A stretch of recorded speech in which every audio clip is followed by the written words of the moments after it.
আসসালামু আলাইকুম। সকলেই কেমন আছেন? আশা করি ভালো আছেন।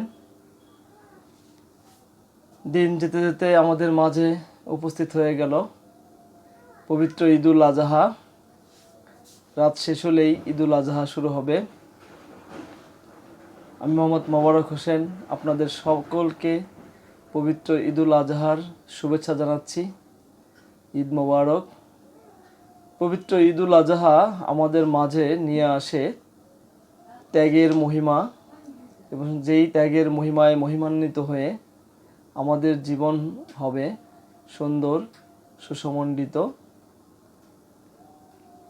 আসুন আমরা সকলে মিলে এই ত্যাগের মহিমায় মহিমান্বিত হয়ে সকল প্রকার হিংসা বিদ্বেষ হানাহানি সব ভুলে গিয়ে একে অপরের সাথে কাঁধ মিলিয়ে এই সমাজটাকে সুন্দরভাবে গড়ে তুলি, যেখানে ধনী গরিবের কোনো ভেদাভেদ থাকবে না, যেখানে ক্ষমতাশালী এবং ক্ষমতাহীনের কোনো ভেদাভেদ থাকবে না, যেখানে থাকবে শুধু সুখ আর শান্তি।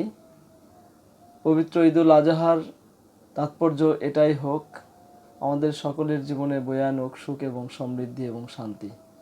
সবাইকে আবারও পবিত্র ঈদুল আজহার শুভেচ্ছা, ঈদ মোবারক জানিয়ে এখানেই বিদায় নিচ্ছি। আসসালামু আলাইকুম।